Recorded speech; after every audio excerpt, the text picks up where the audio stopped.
Hey guys, welcome back to my channel. Today's video is customizing the iPad with the new iOS 15.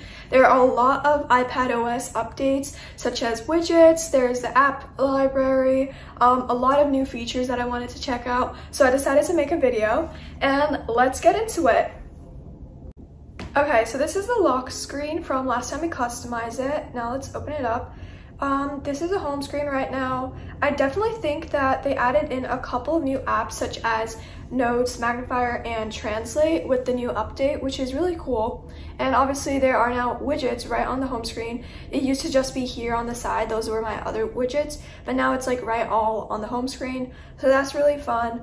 I definitely am going to be moving all these apps that we had put into that folder into my app library now because that is also there, so that's going to be nice. And then we're gonna look at all the different features. So I think what I'm gonna first start off with is just dragging all of these and just like kind of moving them to the app library so it's not there. So I'm just gonna time lapse you guys through that.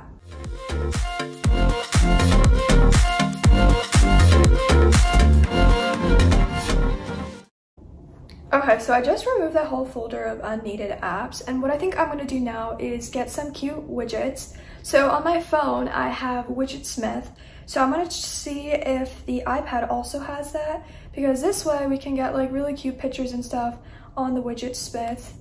Don't really want location services right now. And through that, we can basically customize it and make it look really aesthetic and cute. Okay, so I do see that they have it.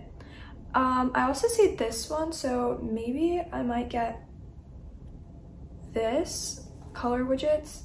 These are also definitely all cute, but like it's a lot of work and I don't use my iPad as much, but definitely I could do that for my phone.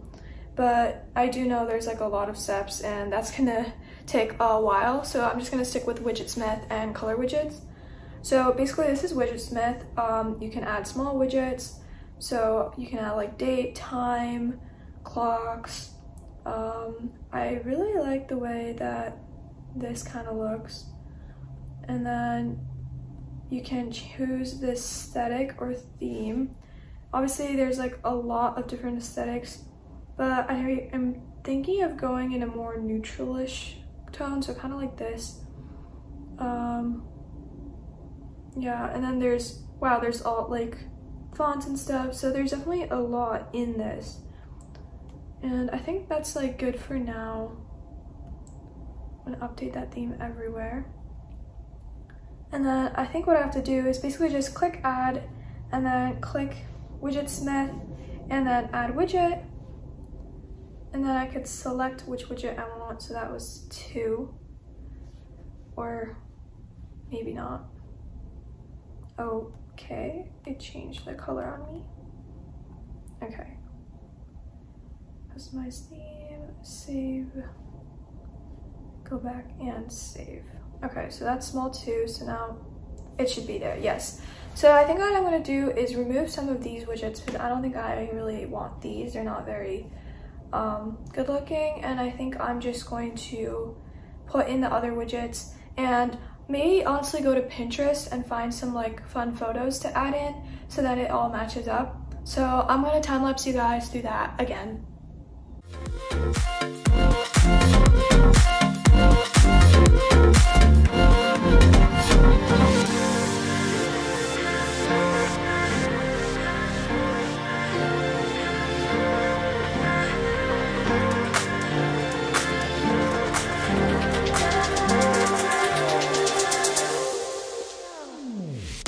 Okay, so this is the final reveal. Basically, I kind of made it a mix between a pink and like a neutral tone. So we have these 3 Widgetsmith ones, and then this one's Colorsmith. I really like the Colorsmith one just because it has like the time like right in front, which is really nice. And then the large widget is just there for aesthetic. Then we have a calendar widget. Then I definitely added a music widget because I tend to click that a lot on my phone. It's much easier than trying to find the music app, and it'll always show like what's playing at that point. And then everything else is in the app library. Honestly, that might change based on how much I use it, but then I just swipe and it's all there. And then I didn't really touch these widgets because I don't really look at them anyway, so they're there. And I think like as like the aesthetic changes or like as the seasons change, I'll be changing this up. So like I might make this fall theme honestly, or even like Christmas themed. It just depends because I don't use it as much as my iPhone, and I always change up my iPhone theme. So I think this is good for now. Now I wanted to get into some like new tips that iOS 15 has.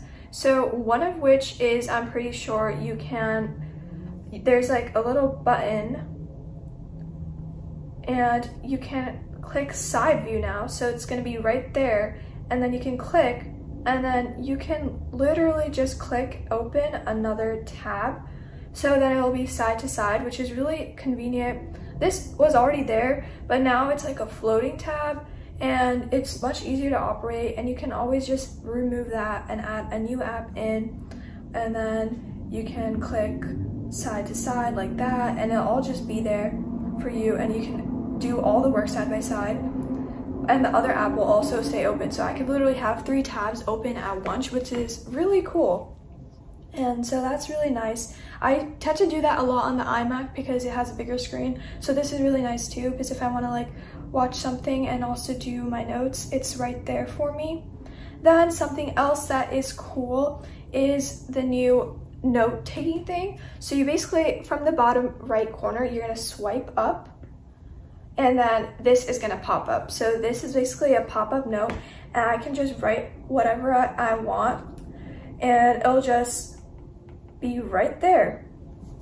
And then it'll save automatically to my notes app, so I can click done, and then I can open my notes app and it'll be right there. So that's like really convenient because it's kind of like a sticky note where you can just like pull it out immediately, and it's really cool because all you have to do is just swipe up and it'll pop up, and then you can always just create a new note. So that's really nice, and I'm excited to use that more because it's kind of annoying when you have to open a new tab or like download an app just for that. So having that there is really nice, and I can like go on Safari and like click on different web pages.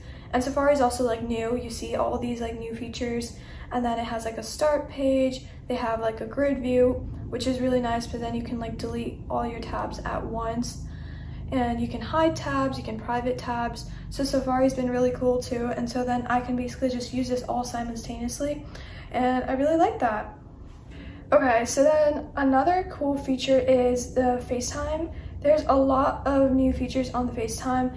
I haven't signed in on my FaceTime here, but it's basically the same as the iPad, in which you can now you can share links, you can use portrait mode, you can do voice isolation. And so now in the notification link area, or like the control center, you can see that there's like new options. So this is like mic, this is what I was talking about. There's new now voice isolation, wide spectrum, and then there's video effects, that's for like portrait mode and stuff.